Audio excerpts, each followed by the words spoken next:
मेरी बात सुन लीजिए भाई। अब मैं उस शख्सियत को बुलाने जा रहा हूं जो लहजे इनकार का अलमबरदार है, जो अरबाब इक़्तिदार की आंखों में आंखें डालकर देखता है, हुकूमतें जिसका सामना करने से कतराती हैं। उस शख्सियत से बात करता हूं जो आम फहम लफ्जों में आज के अहद की कड़वाहटों को इस तरह से अपने कतार, अपनी गजलों, अपनी नज़मों का हिस्सा बनाता है कि वो आम आदमी का एहसास बन जाता है, आम आदमी की जबान बन जाता है। आइए इनकार करते हैं और मैं सिर्फ ये कहते हुए कि आपने बारहा जिस शायर को सुना है और आपने ये महसूस किया है कि आपके दिल के जज्बात जब जनाब जौहर कानपुरी की नज्म के जरिए बयान किए जाते हैं तो ऐसा लगता है कि सच्चाइयां फिर से एक बार आपके सामने आ गई हैं। सच बोलना हर दौर में मुश्किल था, आज भी मुश्किल है, लेकिन कुछ दीवाने हैं जो सरेदार चढ़ के भी सच बोलते हैं। उन्हीं में से जनाब जौहर कानपुरी साहब से मैं गुजारिश करता हूं कि तशरीफ लाएं और अपने खूबसूरत कलाम से नवाजें। जनाब जौहर कानपुरी, जोरदार तालियां बजाइए।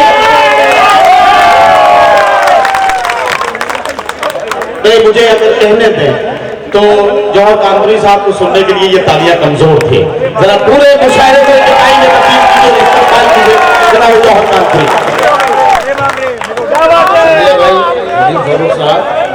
बहुत ही खूबसूरत निजामत फरमाई और आपका मुशायरा आपकी निजामत से बहुत ही खूबसूरत हुआ। अबू आसिम साहब की क़यादत और उनके सदारत में ये बहुत ही खूबसूरत, बहुत कामयाब मुशायरा। देखिए मेरी आदत है कि मैं जब शेर पढ़ने आता हूँ तो मैं ज़्यादा गुफ्तगू नहीं करता, लेकिन आज मेरा दिल चाह रहा है कि 1 मिनट की गुफ्तगू आपसे करूं। अभी अबू आसिम भाई जब आपसे खिताब कर रहे थे उस वक्त मुझे अंदाज़ा हुआ आपकी मोहब्बतों का, और फिर मुझे याद आए मौलाना आज़ाद। मौलाना आज़ाद हमारे लीडर थे 70 बरस पहले, लेकिन हिंदुस्तान की तकसीम के बाद और सिर्फ और भी लोग थे उस वक्त, लेकिन हिंदुस्तान की तकसीम के बाद बहुत से लोग उधर चले गए, सिर्फ मौलाना रह गए। और मौलाना के इंतकाल के बाद कोई दूसरा कायद आज तक पैदा नहीं हुआ। ये हमारी कौम की बदकिस्मती, और जिस कौम में कोई लीडर नहीं होता, जिस कौम के पास रहनुमा नहीं होता, वो कौम मुर्दा हो जाया करती है। लेकिन अल्लाह का एक शुक्र है, अल्लाह का बड़ा करम है, आज मैंने देखा कि अबू आसिम साहब की शक्ल में हमें एक कायद नसीब हुआ। आपसे गुजारिश ये है कि कायद हमारा जो होना चाहिए उसकी तकलीफ बिल्कुल अंधी होनी चाहिए। और फिर अबू आसिम जैसा कायद, इस 70 बरस में जाने कितने लोग आए हमारे लीडर, लेकिन किसी शायर का शेर है कि जो भी हम में से उभरता है वो बिक जाता है। एक मिसरा यही हुआ है आज तक। लेकिन आसिम भाई तो अपनी मेहनत की कमाई खर्च कर रहे हैं, उन्हें किसी पैसे की जरूरत नहीं है, दौलत की चाहत नहीं है। ये अल्लाह की तरफ से इंतजाम हुआ है, तो कद्र कीजिए। बस इतनी सी बात कह के मैं अब शायरी का सफर शुरू करता हूँ। और जो उनका हौसला है, क्योंकि अगर कायद है हमारा हौसलेमंद, तो फिर कौम पूरी हौसलेमंद हो जाती है। आज बहुत बुरे हालात हैं, हमें डरा के रखा गया है पिछले 3-4 साल से, लेकिन अब मैं समझ रहा हूँ कि डरने की जरूरत नहीं है, बिल्कुल डरने की जरूरत नहीं है। हुकूमत की निगाहों में, आंखों में आंखें डाल के बात करने की जरूरत है। एक मतलब एक शेर पढ़ता हूँ और अबू आसिम भाई की तरफ से पढ़ता हूँ, समझ लीजिए कि वो पढ़ रहे हैं, मैं नहीं पढ़ रहा हूँ। अर्ज यह है कि संभल के देख शैतानों का हौसला हूं मैं, संभल के देख शैतानों का हौसला हूं मैं, हवा की छाती पर चलता हुआ किया हूं मैं।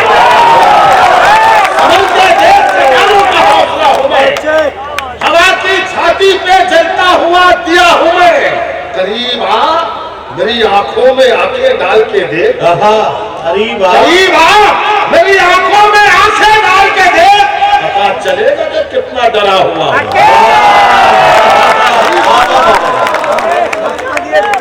बहुत अच्छा करीब आ, मेरी आंखों में आंखें डाल के देख, पता चलेगा कि कितना डरा हुआ हूं मैं।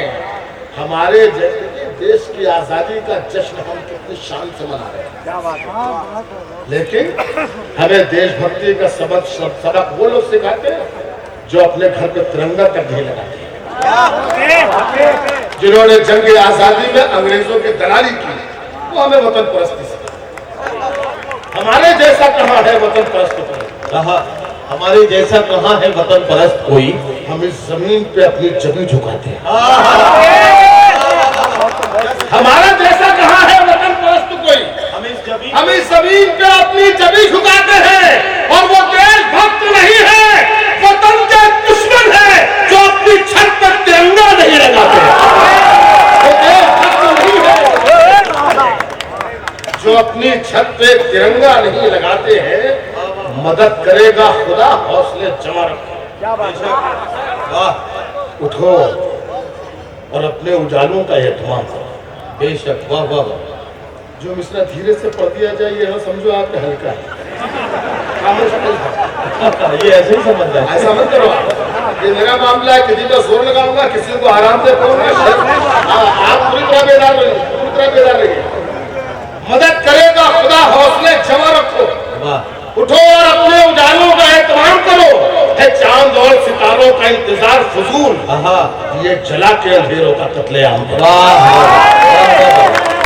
है चांद और सितारों का इंतजार फजूल, क्या कहना है, दिए जला के अंधेरों का कत्लेआम करो। आजादी वक्त के एक 4 मिसरे ये सुन लीजिए आप कि अभी ये शबीना ने भी शरीयत के मुतालिक शेर पढ़े।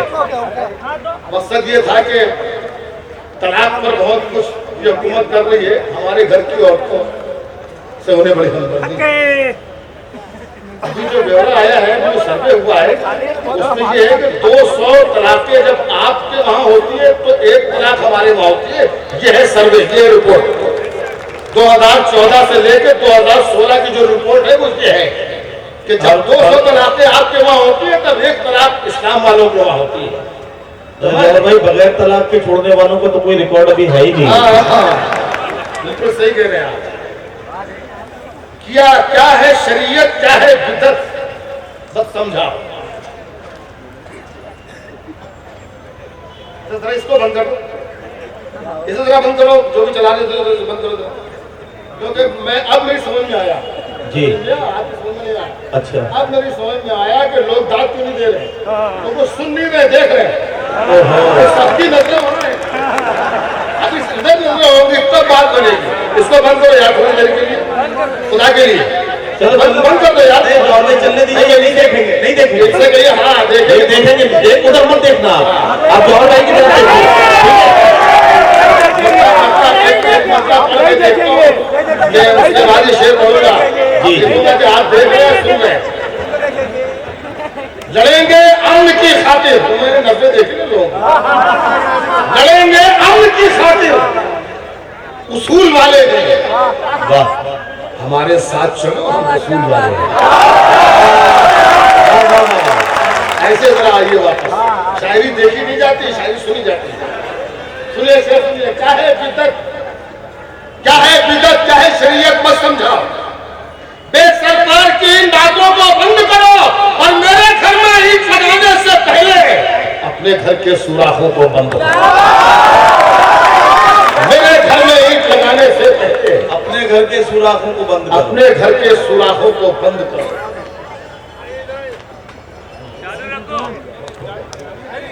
कोई बात नहीं, वो किसी जरूरत में नहीं किया होगा।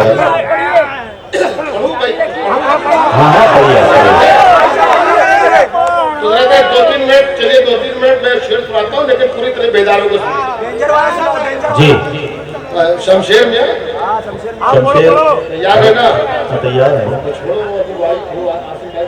तो हमारे साथ चलो, हमारी लाइन के आदमी हो आप, तो हमारी लाइन के आदमी हो। जी। थोड़ा सा माहौल बना लीजिए, बहुत बिखरा हुआ माहौल है, थोड़ा सा माहौल बनाइए तो मैं शेर पढ़ूं।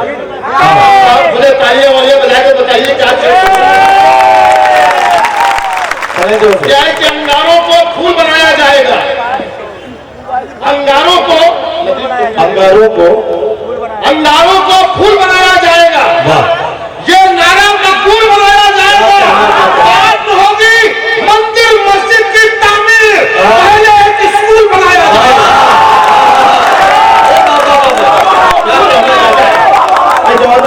अंगारों को फूल बनाया जाएगा, ये नारा मकबूल बनाया जाएगा। बात होगी मंदिर मस्जिद की तामीर, पहले एक स्कूल बनाया जाए, पहले एक स्कूल बनाया जाएगा। वाह, पहले एक स्कूल बनाया जाएगा। एक पतला पढ़ता हूँ, उसके बाद एक शेर आ रहा है, करेक्टर आपको तलाश करना है, मैंने शेर कह दिया है। मतलब यह है कि रूप बदला, रंग बदला और सुनहरा हो गया। रूप बदला, रंग बदला और सुनहरा हो गया। फूल जब पूरा खिला तो उसका चेहरा हो आहा,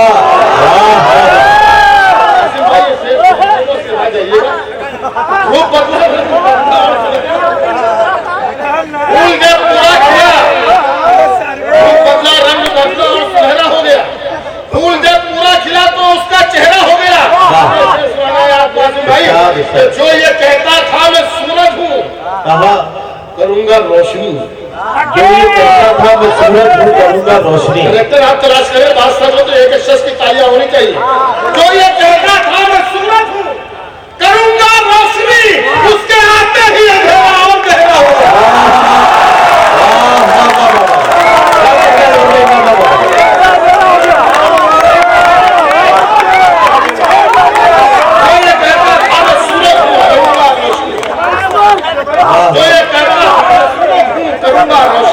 उसके आते ही अंधेरा और गहरा हो गया। वाह वाह, उसके आते ही अंधेरा और गहरा हो गया। दिन भी सूना, रात भी नीरा और शहर भी काली। इस शब्द को हिफाजत कीजिए। और शहर भी दिन भी सूना, रात भी नीरा और शहर भी काली है। हर चेहरे पर खौफ लिखा है। ये कैसी खुशहाली है। हर भी काली है, हर चेहरे पर खौफ लिखा है। ये कैसी खुशहाली है। आज बहुत खामोश है दरिया, ये दरिया है, ये दरिया आज बहुत खामोश है दरिया। अल्लाह होशियार रहो, आज बहुत खामोश है दरिया। अल्लाह होशियार रहो, दरिया की ये खामोशी तूफान उठाने वाली। अल्लाह हो होशियार रहो, आप बहुत खामोश है दरिया, अल्लाह हो होशियार रहो। दरिया की ये खामोशी तूफान उठाने वाली है और बारिश की मोहताज नहीं है प्यास हमारे होठों की। बारिश की मोहताज नहीं है प्यास हमारे होठों की। चट्टानों को चीर के हमने अपनी लहर निकाली।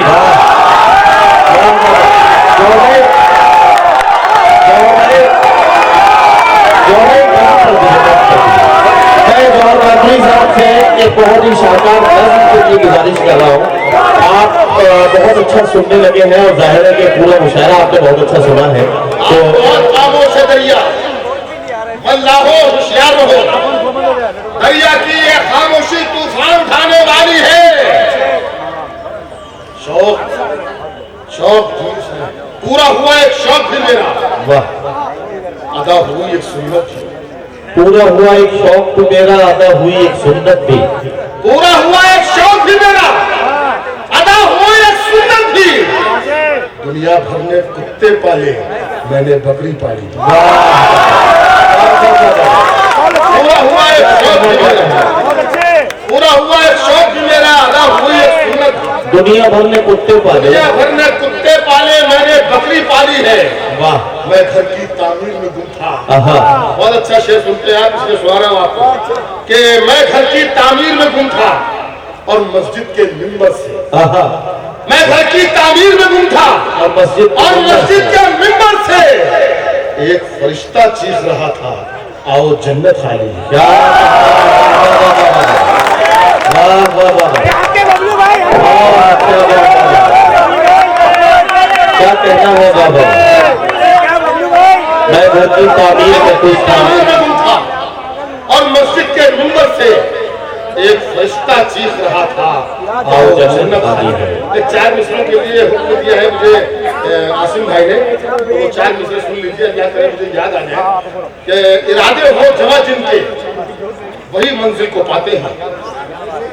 इरादे हो जमा जिनके वही मंजिल को पाते हैं। मुखालिफ के लिए हर आदमी आंधी नहीं होता। इरादे हो जमा जिनके वही मंजिल को पाते हैं। मुखालिफ के लिए हर आदमी आंधी नहीं होता। हवेली छोड़कर कच्चे मकान में रहना पड़ता है, मगर चरखा चलाने से कोई गांधी नहीं होता।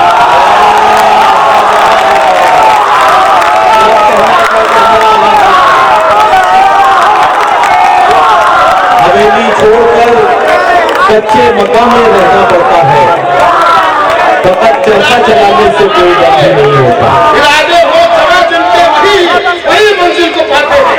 वाह, क्या कहना है और भाई? इरादे हो जमा जिनके वही मंजिल को पाते हैं। मुखालिफ के लिए हर आदमी आंधी नहीं होता और हवेली छोड़कर कच्चे मकान में रहना पड़ता है, मगर चरखा चलाने से कोई गांधी नहीं होता। मगर चरखा चलाने से कोई गांधी नहीं होता। चरखा चलाने से कोई गांधी नहीं। क्या कहना है बाबा? जैसा अगर आपकी इजाजत हो तो एक नज्म अलग से है, जरा वो पढ़ दूं। जी आसिम भाई ने साहब पुलिस की बहुत तारीफ की और हकीकत भी ये है कि पुलिस की तारीफ करनी भी चाहिए। हालांकि हम लोग शायर लोग कभी लोग अपने स्टेज से पुलिस वालों का बहुत मजाक उड़ाते हैं, लेकिन जरा कभी आप सोच के देखिए, उनकी जिंदगी में झांक के देखिए कि आप यहाँ चैन से बैठे हुए हैं कुर्सियों पर और वो पूरी रात 4 घंटे 6 घंटे खड़े हुए हैं, आपको इशारा सुनवा रहे हैं, आपकी हिफाजत के लिए खड़े हैं। ये है पुलिस, ये है सिपाही। सोचिए कि अगर शहर में दंगा हो जाता है तो आपको अपने घर में हिफाजत के लिए हिफाजत से रहने देते हैं और आपकी हिफाजत करने के लिए वो चौक पे खड़े होते हैं। सर्दी हो, गर्मी हो, बारिश हो, तो ऐसे बहुत से मौके हैं। त्योहार आप मनाते हैं, हम मनाते हैं, वो बेचारे सड़कों पे त्योहार मनाते हैं। तो सिपाही की जिंदगी क्या है, जरा सोच के देखिए।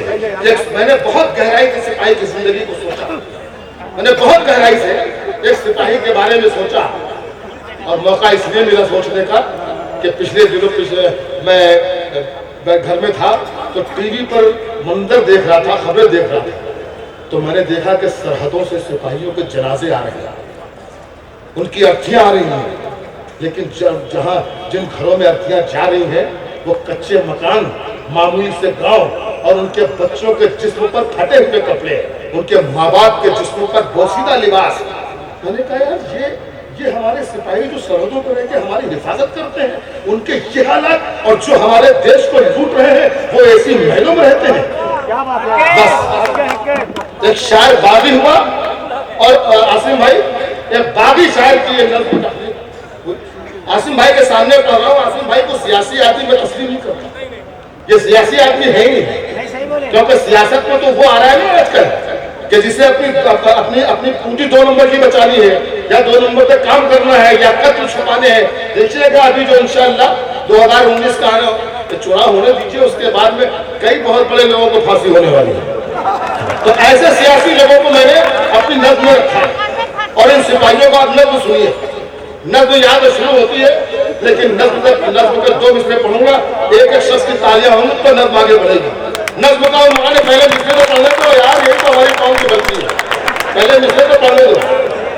इस नज़्म का उन्वान है जय जवान जय किसान और नज़्म याद शुरू होती है कि चाहे वो उस्मान हो, दिलबाग हो, ये 250 लोग जो बैठे हैं आप सबकी भी तवज्जो चाहता हूँ, चाहे वो उस्मान हो, दिलबाग हो। उर्दू अदब में पहली बार इस मजमून पर नज़्म कही गई। चाहे वो उस्मान हो, दिलबाग हो या हो वो राम, फौज के सारे जवानों को मैं करता हूँ सलाम। आगे बढ़ती है। चाहे वो उस्मान हो, दिलबाग हो या हो वो राम, फौज के सारे जवानों को मैं करता हूँ सलाम। सरहदों पर जागते हैं सह के वो जुल्म सितम। क्या कहना? चैन से अपने घरों में इसलिए सोते हैं। वाह। सरहदों पर जागते हैं सह के वो जुल्म सितम। चैन से अपने घरों में इसलिए सोते हैं हम। दुश्मनों के सामने हो जाते हैं सीना सिपर, वो जिताते हैं वतन को जहां की बाजी हार कर। उनकी आंखों में न दौलत है न दिल में राज है, उनकी नजरों में वतन की खास सर का ताज है। दुश्मनों के सामने जिनके बदन फौलाद है, वो किसानों और मजदूरों की ही औलाद है। क्या कहना? दुश्मनों के सामने जिनके बदन फौलाद है, वो किसानों और मजदूरों की ही औलाद है।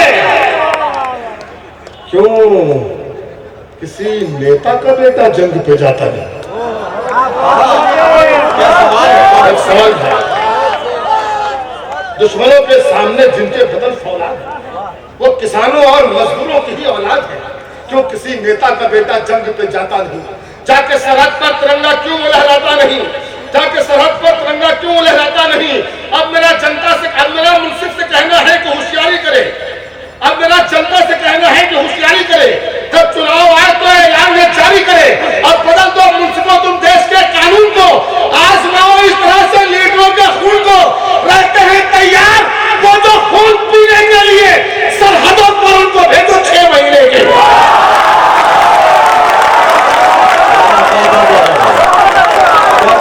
क्या कहना होगा? रहते हैं तैयार वो जो खून पीने के लिए सरहदों पर उनको भेजो 6 महीने के लिए। क्या कहना? रहते हैं तैयार वो जो वाह वाह वाह, उनको भेजो 6 महीने के लिए। क्या कहना है?